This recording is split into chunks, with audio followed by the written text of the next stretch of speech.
네, 이번 시간에는 에베소서 5장 26절 말씀, 이는 곧 물로 씻어 말씀으로 깨끗하게 하사 거룩하게 하시고 라는 말씀에 대해서 살펴보고자 합니다. 자, 이 말씀이 굉장히 중요한 말씀인데요.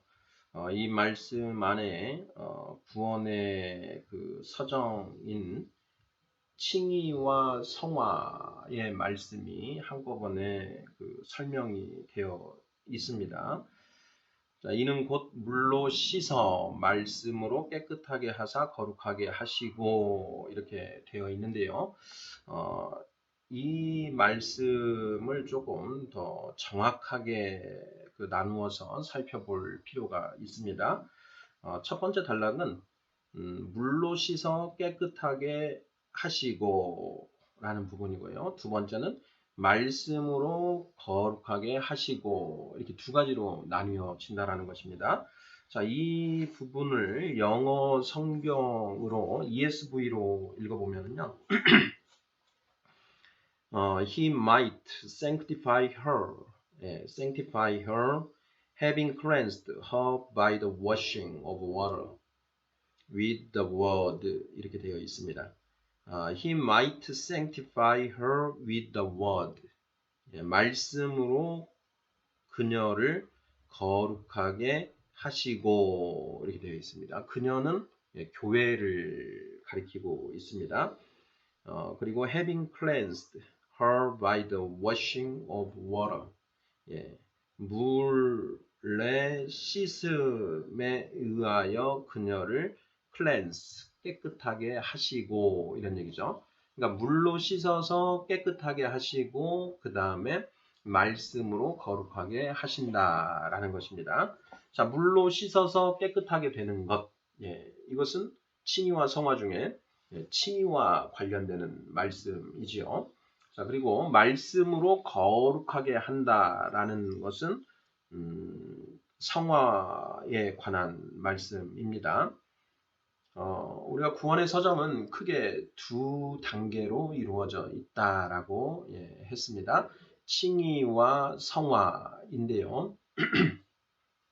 칭의는 우리가 그동안 많은 죄를 짓고 살아온 우리의 죄가 예수 그리스도의 보혈로, 십자가의 보혈로 그 죄사함을 받는 것, 죄사함을 받는 것, 여기까지가 이제 칭의죠. 죄사함을 받아 의롭다 하심을 받는 것, 이게 칭의입니다. 칭의.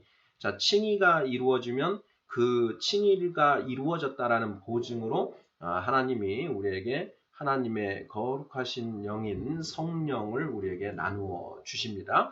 그 성령이 우리 안에 들어오면 그때부터 성화의 과정이 시작된다라고 했는데요. 그 성화가 어떤 것으로 가능했느냐라는 것. 성화는 거룩해지는 것입니다. 거룩해지는 것. 거룩하다는 것은 무엇이냐? 어떻게 우리가 거룩해질 수 있는가? 성령님의 인도하심에 순종함으로 나아갈 때 거룩해진다라는 것입니다. 그런데 그 거룩이 무엇으로 가능하냐? 말씀으로 거룩하게 하신다라는 것입니다. 자, 물로 씻어 깨끗하게 하사 말씀으로 거룩하게 하시고 이렇게 에베소서 5장 26절 말씀을 이렇게 나누어서 읽어보면 그 의미가 명확해진다라는 것인데요. 자, 우리가 예수님을 우리가 그 관념을 할 때 육신으로 오신 예수님과 그리고 말씀이신 예수님, 하나님의 말씀이신 예수님 이렇게 두 개의 이미지로 우리가 형상화해 볼 수가 있는데요. 육신으로 오신 예수님, 말씀이신 예수님, 예수님은 자 태초부터 존재하셨습니다. 요한복음 1장 1절이죠. 태초에 말씀이 계시니라. 그가 하나님과 함께 하셨으니 그는 곧 하나님이시라. 이렇게 그 선포가 되어 있죠. 그러니 그 하나님의 말씀의 이름이 곧 예수님이신 것인데요. 하나님의 말씀이 이 땅에 육신으로 오셨을 때의 그분의 이 세상에서의 이름이 지저스라는 것입니다. 그러니 하나님의 그 태초부터 계셨던 하나님의 말씀, 이 말씀은 말씀이 쭉 존재하는 것이고요. 그리고 그 말씀이 2000년 전에 이 땅에 인간의 육신을 입고 이 땅에 오셨다라는 것입니다. 이 땅에 육신으로 오신 그 예수님, 그리고 십자가에서 죽으시고 부활하셔서 승천하시고 하나님 우편에 앉아 계신 그 예수님은 육신으로 오신 예수님, 이렇게 우리가 생각해 볼 수가 있고요.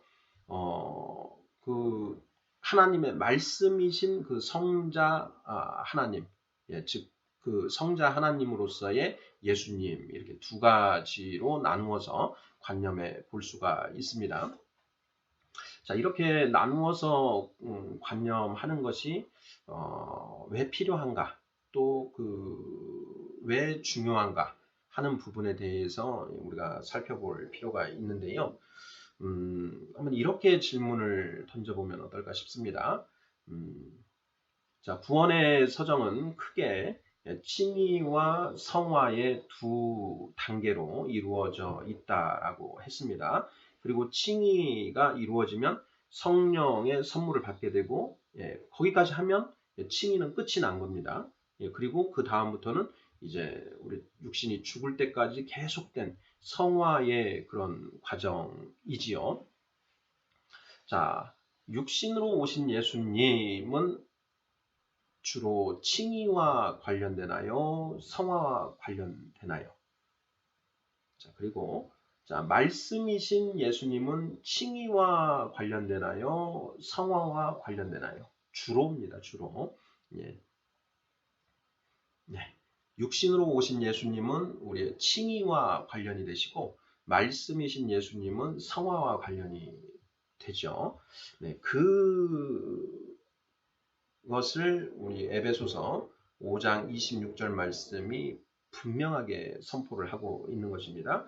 자, 이는 곧 물로 씻어 깨끗하게 하시고, 말씀으로 거룩하게, 물로 씻어 깨끗하게 하사 말씀으로 거룩하게 하시고, 이 순서로 읽어보면 명확해집니다. 물로 씻어 깨끗하게 하사, 이 부분이 칭의. 십자가에 예수님이 못 박히셔서 죽으셨습니다. 물과 피를 쏟으셨지요.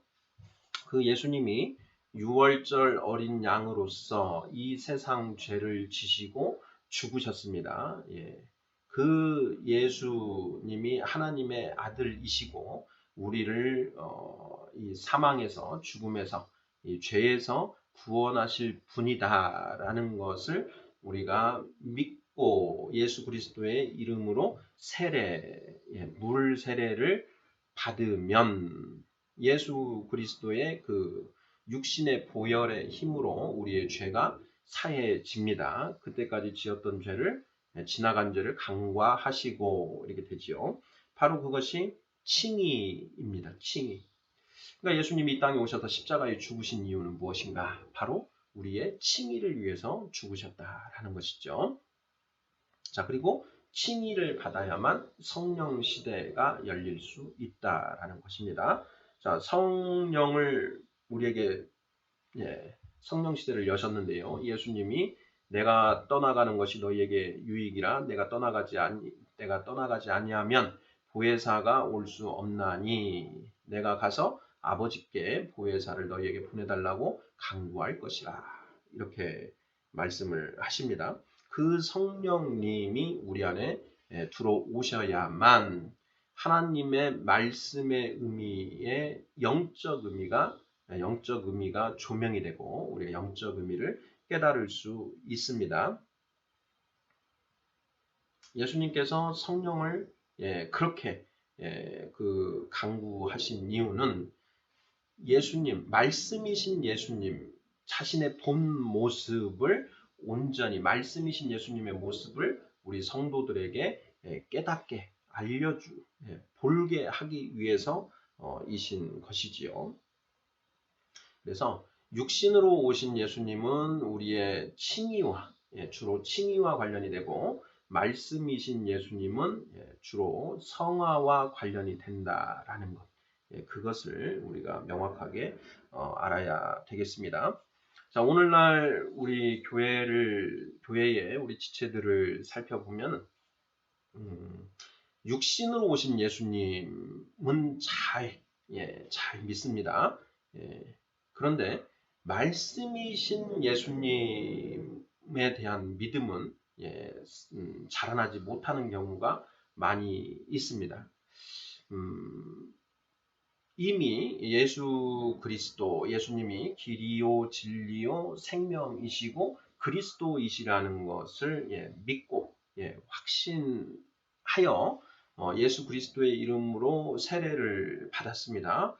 그러면 이미 칭의는 이루어졌죠. 그리고 하나님의 거룩한 영이신 성령을 이미 받았습니다. 자, 그러면 칭의는 끝난 거예요. 칭의는 끝났으면 이제는 그 성화의 과정이 시작되었고 이제 그 성화의 과정을 이제 밟아 나가야 되는데 그 칭의가 이미 끝나고 성화가 시작되었음에도 불구하고 여전히 육신으로 오신 예수님을 붙잡고 있는 것이죠.